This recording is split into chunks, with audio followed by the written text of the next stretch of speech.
5月22号，也就是赖清德总统就任中华民国总统的第3天，中国大陆突然在台湾海域搞了一次无预警的军事演习。这次军事演习的名称叫做联合利剑 2024A。这次军事演习应该说大陆的反应速度非常快你想想，赖清德是5月20号就任中华民国的总统，48个小时之后，大陆的军队就开到了台湾海峡呀。你要知道，搞一次军事演习是需要很长时间的准备的，你得调动军队吧，你得搞沙盘推演吧，你得搞军事预案吧，你得搞各个部队之间的协调吧。那你想想，48个小时的时间，大陆就把军事力量投到台湾海域了，这个反应速度确实出乎了很多人的意料之外。第二个方面呢，就大陆的这次军事演习是全兵种，陆海空3军全都上了。虽然陆军没有直接登陆那当然我说是上登陆舰，不是登陆台湾那个岛也没有搞一个岛去登陆那种演习但是呢，陆军的很多设备也亮出来了。我看的过程中间还有那机器狗，那机器狗还在那儿还开始打冲锋枪呢。那意思就是说，我们打巷战现在实际上都不用人了，就是亮自己的新家伙第三个方面，就这次的军事演习虽然说没有搞实弹但是它的规模空前，它从东西南北中5个方面把整个台湾岛团团围在了一起。台湾过去一直认为其实跟中国大陆之间的这种冲突西海岸比较危险。为什么呢？因为西海岸地势比较平坦，如果中国大陆要想武力犯台或者是统一台湾它肯定是从西海岸抢滩东路，而且西海岸呢就在台湾海峡面对中国大陆这一侧，中间就隔着100多海里的海峡而东海岸呢全是悬崖峭壁，面对的是太平洋，所以相对比较安全。未来如果美军日军要是支援台湾的话，那也得从东海岸这边过来但这次在东海岸，中国大陆也派了一支军队直逼台湾的这种海岸线，最近的距离据说就只有40海里。40海里，你想想，这个马力一开这是1个小时的时间就开到了海岸线了。所以说，这次中国大陆的这次军事演习，应该说对台湾造成的这种军事压力是空前的不过演习过程中，我看有很多细节也挺有意思的这次演习的时候，中国大陆的军舰在航行吗？旁边就有台湾的军舰在伴行。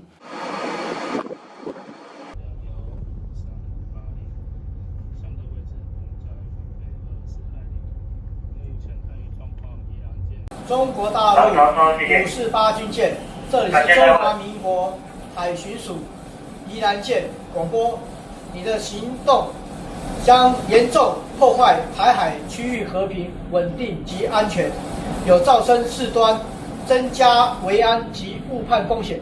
这也是惯例因为你这个不知道它什么意思，你知道它是演习吗？没准演习着就直接开始武力犯台了，必须得派着军舰去跟踪它。最近的距离我看就只有0.6海里，结果呢，中国大陆军舰上的士兵就对台湾的那个军舰喊话你们不要为台独卖命，以武拒统，只有死路一条。我当时看的时候我就觉得这海峡两岸这种军事演习这种认知作战搞得都是挺逼真的挺像那么回事的。但说句心里话之所以我看到这情节的时候会笑是因为我知道这就是军事演习，也没有发实弹，所以它很有舞台效果。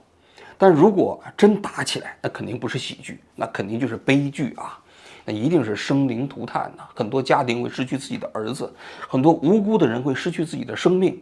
所以海峡两岸千万不要走到兵戎相见的那一步，这是我们这些海外华人发自内心的针对海峡两岸局势的一个自己的愿望或者是希望我看台湾这次很多军事方面的评论员都在评论中国大陆的这次军事演习他们都认为这次军事演习给台湾所造成的军事压力是巨大的。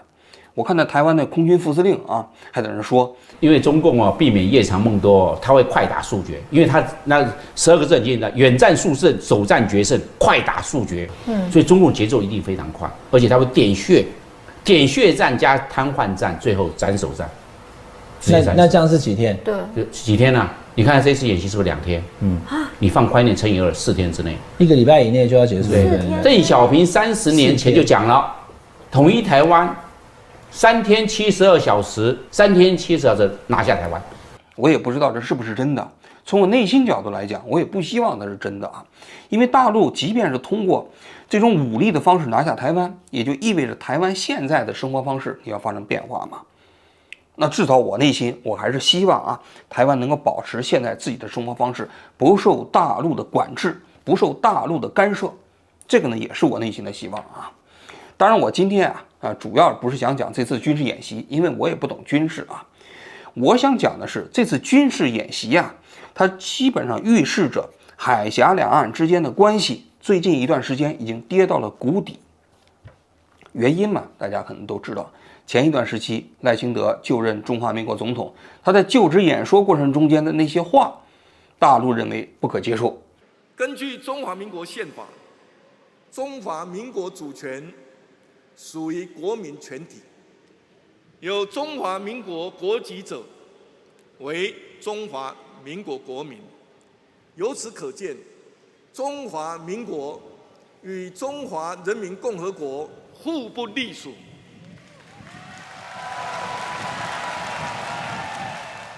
什么意思啊？这不就台独吗？于是大陆的外交部也包括国台办就出来厉声断喝：历史大势不可阻挡，台独注定是死路一条。外部势力干涉中国内政，纵容支持台独没有出路，以台制华必遭失败。中国人民反对台独分裂，争取国家统一的正义事业，必将得到国际社会越来越广泛的理解和支持。中国实现完全统一的一天终将到来。那你想想，海峡两岸之间这种剑拔弩张啊，火药味十足啊，这种关系啊，确确实实啊，让人看了之后比较揪心。那么在这个双方啊这种硝烟弥漫的这种怎么说政治角力过程中，有一个群体啊就倍感压力。哪一部分群体呢？就是台湾的这一些艺人。这些艺人呢，由于在海峡两岸的政治分歧的折冲过程中间啊，我觉得他们成了一个特殊的群体。从某种角度来讲，他们也已经成为了政治人质。所以我们今天主要就讲这一批特殊政治人质的故事啊。话说5月22号这一天啊，央视新闻呢在新浪微博发了一条帖子。这条帖子啊，它前面那个话题写的是中国台湾省，后面的话呢就只有一句话啊，说是台独是死路一条啊，祖国必将统一。这个帖子啊，一下子引起了非常大的广泛的这个转发啊。我看了一下，这转发量好像有过1000万了。我也不知道央视有没有买这个流量啊，但是上千万人转发，确实是蔚为壮观呢。光评论就10几万条啊。应该说央视的这条啊，实际上要我说不太符合一个新闻媒体的伦理，因为你新闻媒体嘛，你就是搞报道嘛，你不应该发表自己的看法啊。但是呢，当然我们知道央视也不是一个新闻媒体，它就是宣传机构，所以它跟这个军事演习配合在一起搞宣传不奇怪。但是它这个宣传实际上挺激进的。你看它是讲中国台湾省，你要知道大陆也很多年不讲中国台湾省了，因为他在跟台湾打交道的过程中释放善意，其中有一点就是把台湾看作是一个政治实体。这个政治实体肯定不等同于中国的一个省，如果你要等同中国的一个省，那台湾被矮化到什么程度了？你想想。但是央视新闻在前面加的那个话题就叫中国台湾省，但是获得了很多人的点赞认可呀。很多大陆的小粉红那是非常赞赏央视新闻的这个立场的啊。那么在转发的过程中间就出现了一个情况，就是有好事者开始统计说，这个台湾有很多艺人呢，他有没有转发央视新闻的这条帖子呢？我看了一下，还真就有人转发。这些台湾的艺人，比如说一个陈立农的人，他在那说祖国必将统一。然后那个苏建志的人，他说我们一直都是支持统一的嘛。说我当时看到这个帖子啊，我心里其实都觉得挺奇怪的啊，或者说挺意外的吧。就这些台湾艺人就在那直接说自己支持统一，说自己就是中国人，长期支持统一。说句心里话，我都没想到，但是真就说了这些话。那么这些艺人呢，底下就有很多人给他们点赞，但反过来很多人就开始盯着了，到底有哪些人没有转发呀？没有转发的这些小粉红，这些大陆的这些网民就开始到他那底下去评论去了，说你为什么不转发呀？你不转发，我们马上要脱粉呢，我们要举报啊，等等啊。结果这些艺人的压力就比较大了。你想想，那么蔡依林啊，很火的一个歌手啊，在南昌搞演唱会，上去就喊了一句：“我们中国南昌最热情了，对吧？谢谢你们最美了。”哎，当时很多人就开始点赞了，说你看蔡依林有觉悟，说我们中国南昌有热情，那我们中国那不就认可自己是中国人了吗？但也有人说，这蔡依林很狡猾，她实际上是搞擦边球。我们中国南昌很热情，那意思就是说中国是我们的，我们的中国。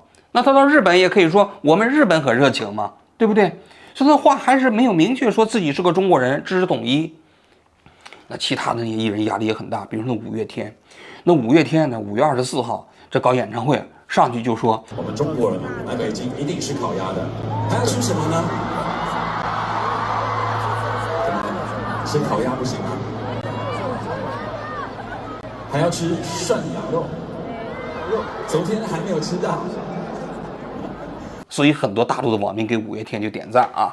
那台湾的那人不干了。社群网站下，网友在阿信的串文下热烈讨论，有人生气表示谁跟你中国人，还有人心碎留言多喜欢就会有多失望，也有人说追了你24年，今天到此为止，更有人说我得冷静思考如何继续支持你。结果隔天他们又紧接着又开始说了，我也知道一直以来有很多人为了五月天流下了眼泪，也许在未来的某一天，你会再度的离开五月天，我们会一直在这里等着你回来。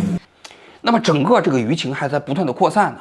到5月25号这一天，央视自己专门发了一条帖子，就在那儿点哪些台湾的艺人有没有转发自己这个帖子，点名，然后呢截图，把这些艺人发的那个内容都截图。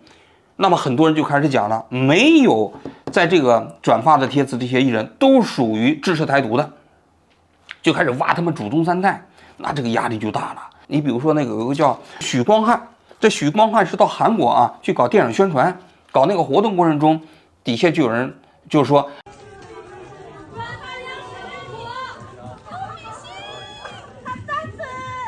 那你想想，这逼人就范呐！这不光在境内啊，在境外都不行啊。还有那周杰伦，他在新浪微博没有账号，所以有些人就说了，你看到了，周杰伦狡猾，他在中国这个微博竟然不注册账号，所以他就想避免这种政治表态。结果呢，有些人就追到了周杰伦在境外的账号，追到什么地方了？追到 Instagram 上，追到 Instagram 上一看，周杰伦开启了勿扰模式。勿扰模式什么意思？你就不能在那个底下发表评论了。你看，这就想蒙混过关呐。这蒙混过关，这就得封杀。还有人讲了，你看那小 S， 这小 S 也不表态，什么意思啊？就是对海峡两岸之间是不是自己是中国人，支不支持统一，反不反对台独，想不表态。对这种艺人，绝对应该彻底封杀。应该说一时间啊，黑云压城，所有这些台湾的艺人都面临着巨大的压力。说起来很可笑，好像还闹了笑话。其中有个叫刘乐言的这个艺人啊，当时就有人就在他那个微博下面说：“你怎么不表态呢？”这刘乐言就说了：“他说我在中国大陆都住了8年了，我以为自己是自己人了，结果还让我去表态，这是不是有点可笑啊？是吧？太见外了啊！”所以你可以见到这大陆的小粉红之可怕啊。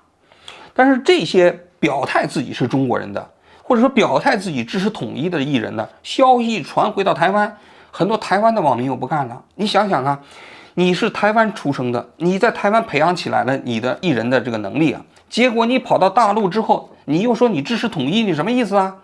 又开始冲击这些台湾艺人。这一时间，海峡两岸之间的这个网民之间的情绪啊，这个跌宕起伏啊，冲击啊，给这个台湾的艺人造成了巨大的压力。就在这种情况下，前天这台湾总统啊，这个赖清德就面对台湾的民众开始喊话。台湾的文化工作者到中国被迫政治表态，这不是第一次，也应该不会是最后一次。那每一次台湾的文化工作者在他人的屋檐下承受压力，我都感到非常的不舍。但是我也请国人能够了解，在别人的屋檐下，我们的文化工作者讲什么内容固然是一回事，但更重要的是他们内心想的是什么。我们应该给予谅解了，好，给予体谅。赖清德这段讲话给人感觉似乎还挺体贴的啊，但是毕竟这海峡两岸之间的艺人所遭受的政治压力确确实实已经变成了一个非常大的新闻。那么怎么看这件事情我来讲一讲。首先，针对中国大陆这些做法我觉得大陆这些网民这种情绪高涨有一定的合理性。所谓的合理性在哪儿呢？说你台湾的艺人，你到大陆来演出，那如果你要是这个支持台独，那你不要到我这来嘛，这是个商业行为嘛，那你就在台湾好了嘛。但是大陆大家都知道，这个市场非常大这些台湾的艺人不太可能放弃大陆的市场，所以很多人实际上是基于自己的商业考量，不得不说出这种违心的话。所以大陆现在在问计的层面，就是要求这些人政治表态。但是这里头情况不一样的是什么呢？我觉得有2点。第一，中国政府实际上是有政治这种手段，就是要对这些台独的艺人进行封杀的。如果你要是不进行政治表态的话，那确确实实会封杀你，这就不是一个商业行为了，这是一个政治操作呀。那你想想，过去张惠妹不是唱中华民国的国歌吗？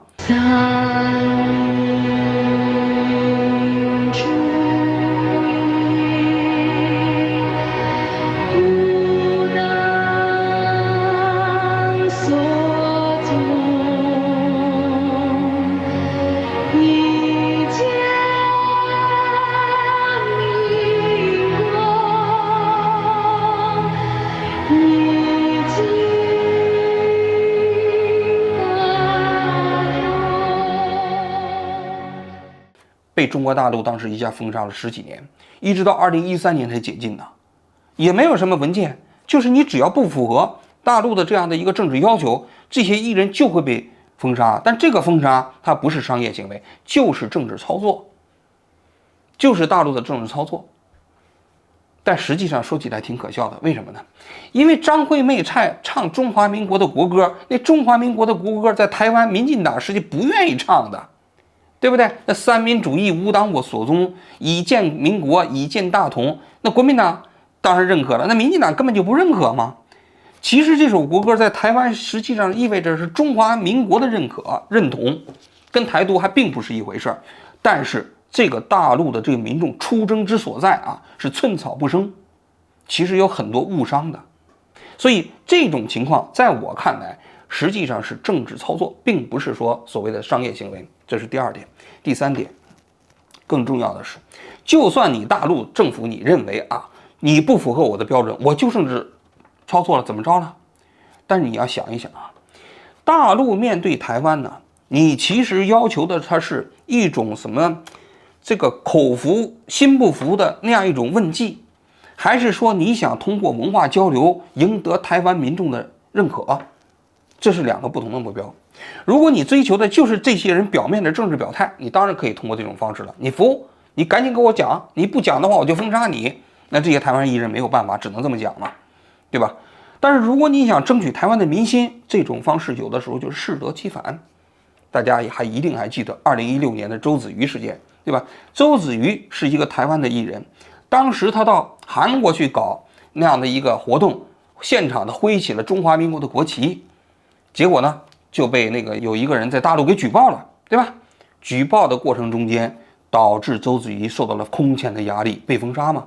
结果周子瑜呢没有办法，就出来道歉。中国只有一个，海峡两岸是一体的。我始终为自己是一个中国人而感到骄傲。我作为一个中国人，在国外活动时，由于言行上的过失，对公司、对两岸网友的情感造成了伤害，我感到非常非常的抱歉。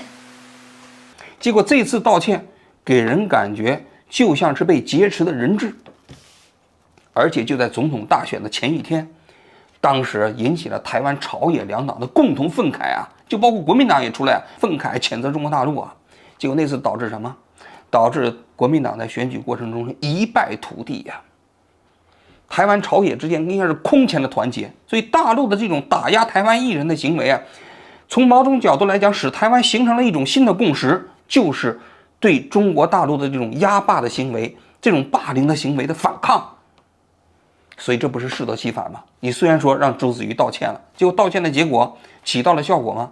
完全是适得其反的效果呀。所以我个人觉得，大陆用这种方式强迫台湾艺人表态啊，实际上不明智，这是第一点。第二点，对台湾来说，我觉得赖清德这个讲话啊，其实也有问题。为什么呢？因为他说的意思是说，这些台湾艺人呢，在大陆啊，表面上看说我是中国人，我支持统一，我反对台五独，但他内心里喊的是我是台湾人，我反对中国大陆对台湾的统一。只要大家认可他这个就可以了。但问题是，那如果他内心真的认可自己是中国人呢？对不对？那赖清德的意思就是说，其实作为台湾人应该认可自己是台湾人，只不过他被逼无奈说自己是中国人，我们要谅解。所以马英九办公室的那个主任说得很清楚。所以我昨天才感慨说，什么时候变成我讲我是中国人，我们都是中国人，变成一个好像是一个需要被谅解的事情，被原谅的事情。我们从历史、从民族、从文化，到我们中华民国宪法，到我们的中华民国的英文名称 Republic of China， 我们就是中国啊，同根同文同源同种。因为现在你在台湾搞民调的时候，也有相当一部分的台湾人既认为自己是台湾人，也认为自己是中国人呐。他们认为自己是中国人，就是在文化上并不一定表达他就一定支持中国大陆跟台湾的统一啊。那这有什么问题呢？凭什么需要谅解呢？所以赖清德的这个讲话本身确实我认为也不对。但这个里头是我们就要讲到台湾和大陆现在这两者之间呢都有折冲反复。柯文哲说了一句话，我觉得说的挺好的。他说蔡英文总统在2016年就职的时候曾经说过一句话，只要我当总统一天，没有人需要因为自己的认同而道歉。当时他这句话针对的就是周子瑜的事件。不管这句话当时有没有实现啊，这个理念是对的。对于一个台湾这样的社会，不管每个人基于什么样的认同，在台湾社会都不需要道歉，这才是台湾民主社会的价值啊！不应该说有的人认为自己是台湾人就觉得高人一等，有的人认为自己既是台湾人又是中国人，就必须被谅解。所以你可以看到了吗？海峡两岸啊，实际上啊，针对这个彼此的这种政治认同啊，双方都没有足够的心胸，双方都用这种政治正确的方式啊，在对少数的不同的意见进行压制。只不过由于中国大陆现在的力量非常强大，台湾非常弱小，所以呢，这种力量显得不是那么对等。于是有了这么多艺人成为了政治人质，他们在海峡两岸之间共同的挤压下，实际上面对着这种左右为难的这种事态。当一个艺人真的不容易啊，挥舞一下自己中华民国的国旗都不可以啊。那小 S 当时说这个为我们自己的国手加油都不行，我觉得过了。你想想，那些在奥运会赛场上中华民国的选手去竞争，他不叫国手叫什么？难道能叫省手吗？他不举中华民国的国旗，他那个搞娱乐的时候他举什么？难道你要求一个台湾的艺人去举5星红旗吗？现实吗？在台湾和大陆之间没有统一之前，双方没有这个达成协议之前，他举中华民国的国旗有什么错呢？我都举过，是不是？我在台湾贺龙夜夜秀的时候，我都举中华民国的国旗呢。当然了，我现在也是被制裁了，大陆我也回不去了啊。但我想说，这何错之有呢？我一直认为啊，这个东亚有一个非常不好的传统，就随着自己的力量强大之后，常常会把政治意识啊带入到文化，也包括其他领域。政治对文化的干预太多了，这一点真的我说柯文哲说的是对的。对于文化创作来讲，其实应该让政治离他们稍微远一点，给这些艺人适当的空间。说句心里话啊，大陆要想赢得台湾，赢得整个这个事态过程中间，不能仅仅靠军事实力。我也相信啊，大陆现在的军事力量越来越大，是吧？那台湾要想独立啊，这可能性越来越小啊。但是你要解决台湾问题，最终你是要这2300万人呢心悦诚服的愿意跟你在一起生活，这个才是长久之计。那要靠什么？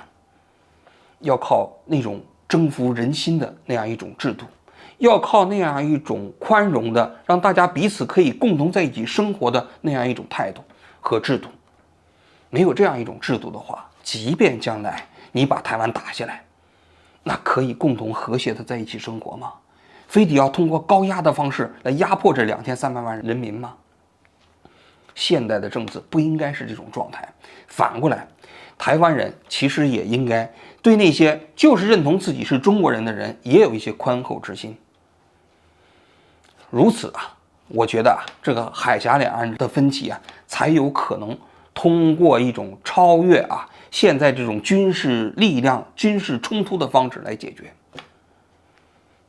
就算是有一天海峡两岸之间彼此变成2个不同的国家，我个人认为也不应该通过这样一种严重的对立来表达彼此之间的这样一种政治分歧。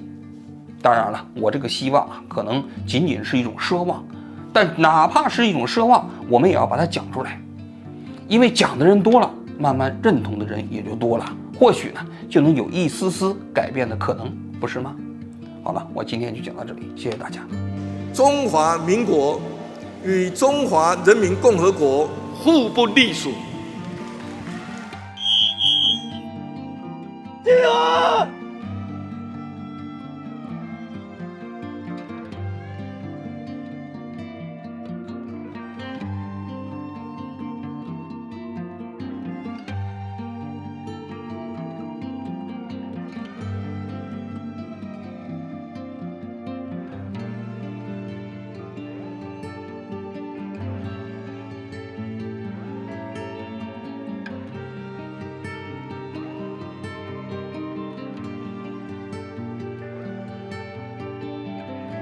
我们中国那一场最热情了，对吧？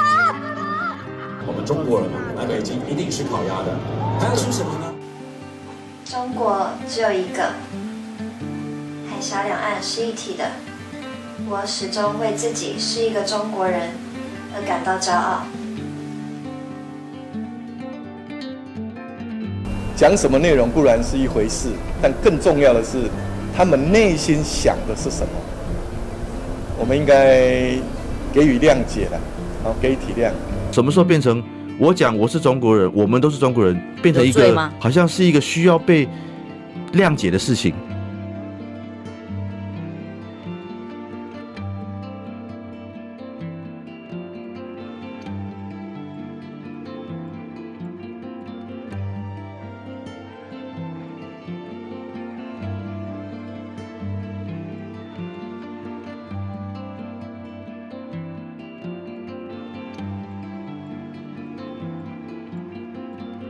有的呢说两岸都是中华儿女，期盼有更多的交流。可以说这是一场接力式的表达，两岸都是中国人。这些呢都是自然而然的真情流露。